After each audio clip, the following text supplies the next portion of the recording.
Do not bury him! Please! Please!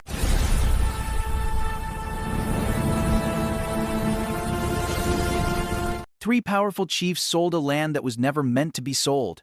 They shared the money, laughed, and went to sleep rich. That same night, the first chief died.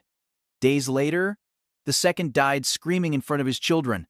The last one was finally told the truth. If this body enters the ground, you die.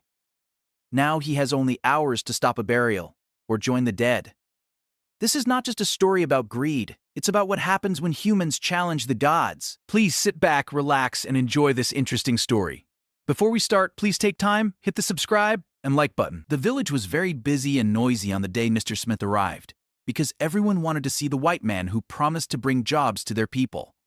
Mr. Smith stepped out of his big jeep, wiping sweat from his forehead, while the village children ran around him laughing and clapping their hands in excitement. He walked into the king's palace, where King Peter was sitting on his royal throne, wearing a heavy, expensive agbada that was embroidered with gold threads. The king welcomed Mr. Smith with a warm smile and told his servants to bring cola nuts and water to show that the white man was very welcome in their land. After they finished the greetings, King Peter stood up and took Mr. Smith to a very large piece of land that was situated at the far end of the village boundary. The king told him that he could use this land for free to build his big factory because the village needed development and jobs for the young men and women. Mr. Smith looked at the land and shook his head sadly because the place was too far from the main road and it would be very difficult for his big trucks to transport goods to the city. He told the king that he was grateful for the offer, but he could not accept it because the location was bad for his business, which made the king very worried. Three of the king's chiefs, whose names were Chief John, Chief Paul, and Chief Mike, were standing behind the king and watching everything with sharp eyes. Chief Mike whispered to the other two that they should help the white man so that they could get something from him. While the king was busy talking to his other advisors, they approached Mr. Smith quietly when the king was not looking and told him that they knew another land that was perfect for his company. Mr. Smith was happy to hear this, and he agreed to meet them later in the evening without the king knowing about it. Later that evening, the three chiefs met Mr. Smith near the market square and took him in their car to a different location that was very close to the main road. This land was beautiful and flat, with big green trees and very easy access to the highway, where the big trucks could pass without any stress. Mr. Smith smiled widely when he saw the land because it was exactly what he was looking for, and he immediately told the chiefs that he wanted to start building there the next week.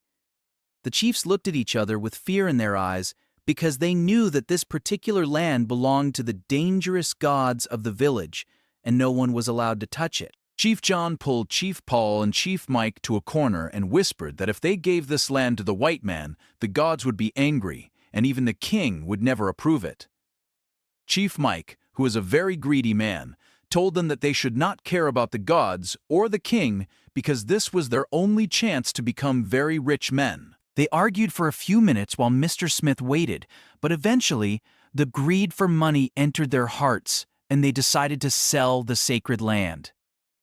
They went back to Mr. Smith and lied to him that the land was available, but the king demanded a very huge amount of money before he could sign the papers. Mr. Smith really wanted the land, so he did not argue, and he told them that he would pay whatever amount the king wanted in cash immediately.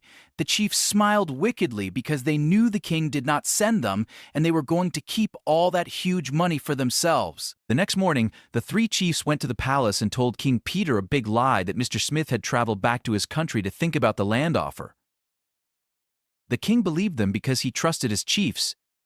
So he went back to his room to rest while the chiefs went to meet Mr. Smith at a secret hotel. Mr. Smith brought a big briefcase filled with bundles of money, and the eyes of the three chiefs opened very wide when they saw the cash. They signed some fake papers that they had prepared, giving the sacred land to Mr. Smith, and they told him not to start work until the next month so that they could perform some blessings on the land. Mr. Smith was happy and he thanked them for their help, not knowing that he had just bought a land that would bring death and trouble. As soon as the white man left, Chief John, Chief Paul, and Chief Mike took the money to a private room and locked the door so they could share it. They divided the money into 3 equal parts, and each person's share was enough to buy 10 houses in the village. They were shaking with excitement as they packed the money into big Ghana must-go bags, laughing and praising themselves for being so smart. They promised each other that they would never tell anyone the truth, not even their wives, because it was a dangerous secret. They left the hotel one by one, looking over their shoulders to make sure no one was watching them as they carried their stolen wealth home. 2 weeks passed, and the behavior of the three chiefs changed completely because they now had more money than anyone else in the village. Chief John renovated his house and painted it with bright colors, while Chief Paul bought a very expensive car that made a loud noise whenever he drove through the village streets. Chief Mike was the showiest of them all. He started wearing very expensive lace abaya and gold chains that shined in the sun, and he even bought a big mansion in the city. The villagers were very surprised to see this sudden wealth, and they started gossiping at the market that the chiefs must have done some money rituals. King Peter heard the rumors, but when he asked the chiefs, they lied again and said that their old investments had finally brought profit. They threw big parties every weekend, eating pounded yam with a goosey soup filled with plenty of meat and drinking the most expensive wines. However, while they were enjoying their money, strange things started happening to them at night when they were sleeping. Chief John started having terrible nightmares, where he saw dark shadows standing by his bed, warning him that he had crossed the line. He tried to ignore the dreams and continued to spend his money, thinking that his wealth could protect him from anything. But the gods of the land were not sleeping, and they were angry that their sacred forest had been sold for paper money. One hot night, Chief John was sleeping in his newly painted room with the air conditioner blowing cold air, but he suddenly woke up sweating profusely. He saw a tall, dark spirit standing in the corner of his room, holding a staff that looks like a snake, and the room became extremely cold. The spirit did not speak, but it pointed a finger at Chief John, and immediately, a terrible headache struck him like a heavy hammer. He tried to scream for his wife, but his voice could not come out of his throat, and he fell from his bed to the floor in great pain. His wife heard the loud thud and rushed into the room, where she found him twisting on the floor and gasping for air. She screamed for help, and the neighbors rushed in to carry him to the village clinic, but it was already too late for Chief John. Before the doctor could even touch him, Chief John took his last breath and died with his eyes wide open in terror. The news of his death spread through the village like wildfire, and everyone was shocked because he was healthy and eating well just a few hours ago. Chief Paul and Chief Mike rushed to the house of the deceased, and when they saw the look of fear on his dead face, they felt a cold shiver run down their spines.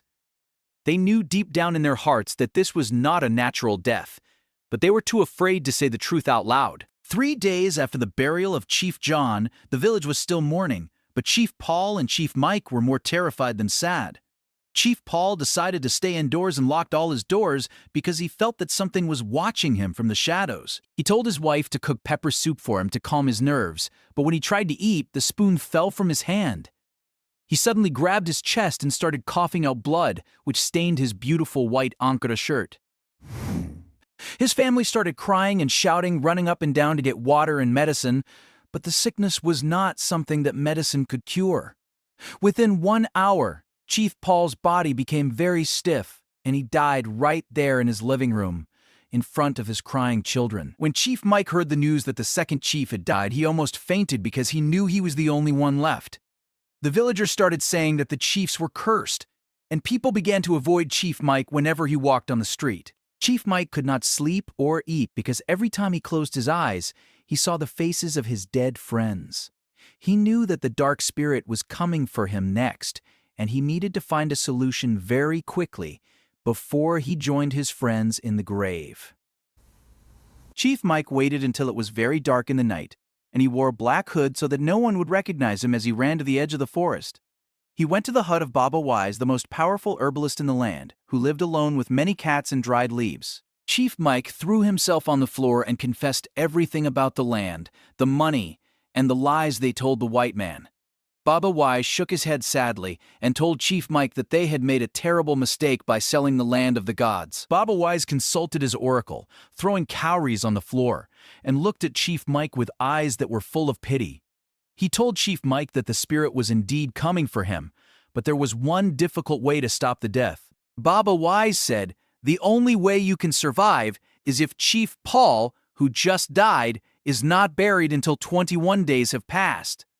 He explained that if Chief Paul's body was put into the ground before 21 days, the cycle of death would be complete, and Chief Mike would die immediately. Chief Mike was shaking with fear, but he also felt a little hope because he thought he could convince the family to delay the burial. He thanked the herbalist and ran out of the hut, knowing that he had a very big mission to accomplish. The next morning, Chief Mike rushed to the house of the late Chief Paul to speak with the family about the burial arrangements.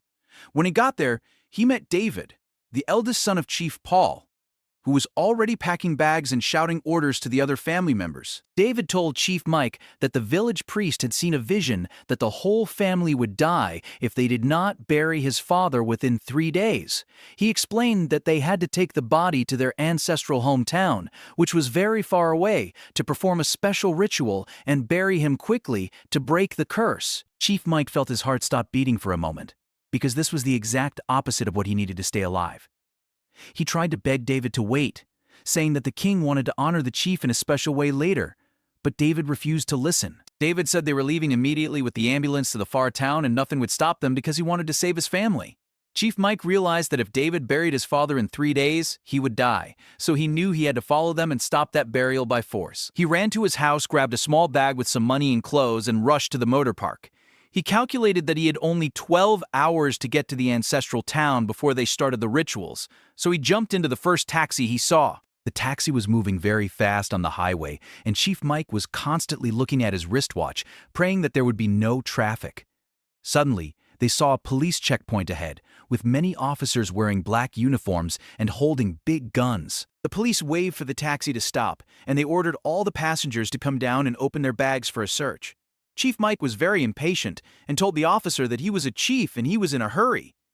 But the officer shouted at him to shut up and sit on the grass. While the police were searching the boot of the taxi, they found a small box wrapped in a red cloth hidden under the spare tire. When they opened it, they saw bullets and local guns, which belonged to the driver who was secretly selling them to thieves. The police officers became very aggressive and arrested everyone, claiming they were all a gang of armed robbers.